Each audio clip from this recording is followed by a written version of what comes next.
Now, back to international affairs now, and a senior White House official has told the Sydney Morning Herald the US will not grant China any improvement in relations until Beijing stops its economic coercion of Australia. Let's get some analysis with Mark Watson. He's a former senior security official within the Department of Foreign Affairs, worked at the Australian Embassy in Washington, and now National Security Advisor with Bondi Partners. Mark, thanks so much for your time. What do you make of these remarks from Kurt Campbell, who is a very senior official in terms of foreign policy with Joe Biden? Kurt Campbell has been a great friend of Australia for a very long time. He's been known to both sides of politics in this country. He's very well known. And he's a great advocate for the importance of alliances. And so in that sense, he chimes very well with this new administration's approach, trying to rebuild some bridges, to reinstall faith in the alliance networks. So this will be very welcome in Canberra, in the Prime Minister's office. I'm sure would be delighted to see statements of support like this. This, long, cold winter we're having with China doesn't look like thawing anytime soon. And to have a statement of support like this from such a senior administration official will be enormously comforting, I think, to the government here. And just to give context on Kurt Campbell, so he's actually the architect of the quadrilateral Security Dialogue Leaders Summit. The fact that the leaders met and was apparently with Joe Biden, according to Peter Hartch's report. He was with Biden during the call with the Prime Minister, and President Biden was direct, saying that the US stands with Australia together on this in terms of the Chinese economic coercion. Again, another really positive development for Australia. The growth of this quadrilateral grouping of Australia, the US, Japan and India is very, very significant. The President actually, this was his first multilateral meeting since he's taken office, so it's quite significant that it was an Indo-Pacific meeting.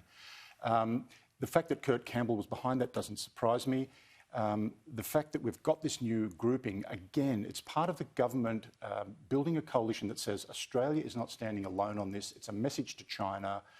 Even though the Quad grouping didn't specifically call China out by name, they discussed the challenges posed by China in private. Nonetheless, there was a lot of sort of dog whistling around phrases like a confrontation between authoritarianism and democracy. The government here will be delighted to know they have this level of support in Washington. The Prime Minister has had a couple of pretty big wins on the international stage then. This is a significant one, the first major multilateral policy, or a conversation at least, from Joe Biden after the election was this meeting. Absolutely right. I mean, it really puts Australia quite literally at the centre of Indo-Pacific strategy now for the US. The government has had a couple of very significant wins on foreign policy issues, but of course it's been lost with all the other the noise and sound here in Canberra over very significant domestic issues. But if this was a normal news cycle, I suspect that we'd be hearing an awful lot more about the Quad, the significance of the Quad, and the fact that Australia was part of that initial group meeting with the President. It's the first time there's been a leadership level of that group. Normally it's ministerial level. It's the first time since 2004 that they've had something of this significance. As I say, the government's had a couple of very important foreign policy wins here, but it's kind of got drowned out by other issues. And this language from Kurt Campbell where he says we're not going to leave Australia alone on the field, it's quite a strong show of support, and really it's such a contrast with what we'd heard from Joe Biden's predecessor, who was not enamoured with alliances at all. Exactly. The language here is very important, remembering that the US is about to have a summit meeting with China itself, and what Kurt Campbell is signalling to China is there is a new president in the White House. Things are different. It's principles-based.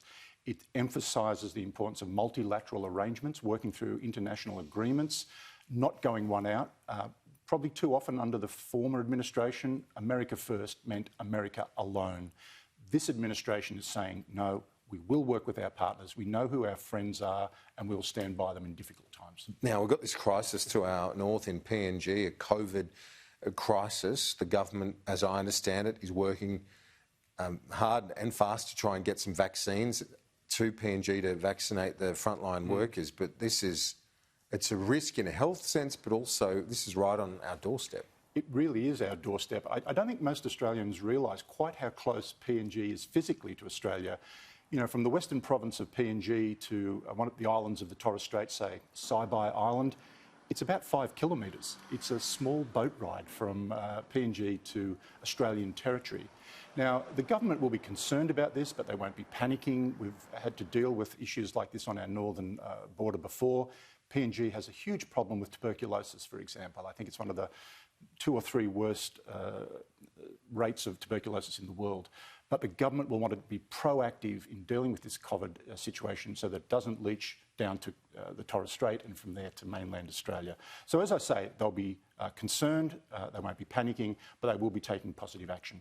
And we know that there's one team of experts going, and they obviously will want it as quickly as possible. We've got our own challenges in terms of the vaccine rollout, but that story about trying to protect the frontline workers, it's so pivotal to regrouping in the face of an outbreak. Yes, and it also speaks to that same principle of standing by your friends in difficult times. Australia has very long-standing historical, political and cultural ties with PNG. We're their largest aid donor, around $600 million a year. When there's a crisis like this, Australia does step up and try to assist, both for its own reasons. We do want to keep this pandemic offshore as much as possible, but also for genuine reasons of wanting to help our nearest Pacific neighbour. Yep, indeed, the humanitarian side, and we saw what a close relationship there is in terms of the tributes to Sir Michael Somare that were paid in Parliament yesterday, and I guess this is trying to put a bit of substance to that goodwill. Mark Watson, thank you as always. Mark Watson, the Security Advisor at Bondi Partners, thanks very much.